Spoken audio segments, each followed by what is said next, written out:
Heiko Rannula Balti liiga pingeline mäng lõppes Baronsi vastu võiduga, ühepunktiline võit, pole ammu võidumaitset suus olnud.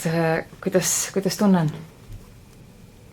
Hea tunne on, eks meil oli seda võitu väga vaja.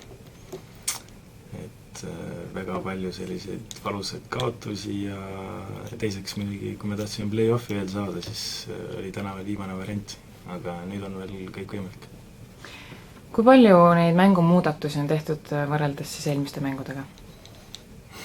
Eks me kogu aeg üritame midagi parandada, aga ega mingit kardinaalset muudatust ei saa teha siin, sellepärast et eks meil on veel tegemist nende vanade asjade selgeks õppimisega, nii et eks 2 uut meest ei ole ka sulanud nii kiiresti, kui oleks tahtnud, aga ma loodan, et saime enesekindlust juurde nüüd ja läheb paremaks.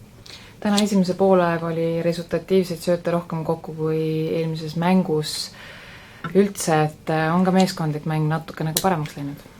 See on kõik selle enesekindlusega kinni, et esiteks muidugi see söötude asi on tingitud ka palju nendest uutest meestest, et pall jääb hästi seisma ja niisugust rütmi ei ole rünnakul. Ja teine asi muidugi see, et meie mäng on ikkagi kiiremäng ja meil on vaja kiirrünnakuid, me oleme noor meeskond ja kui me kaitses pidama ei saa, siis ei tule ka kiirrünnakuid, nii et täna mängu algus oli ka pehmelt öeldes kohutav ikka, et õnneks paar meest tõid mängu muudatuse.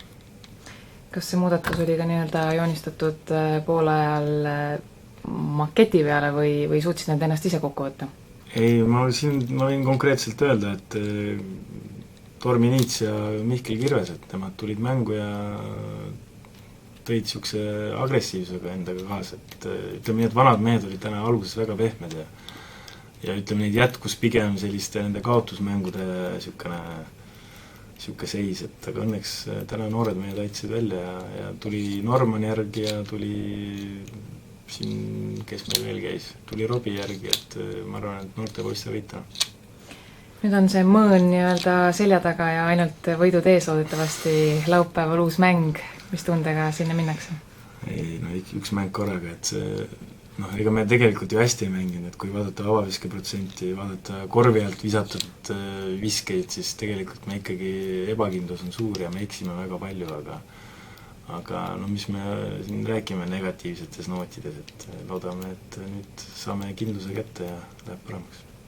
Aitäh, treener Heiko Rannula ja palju õnne!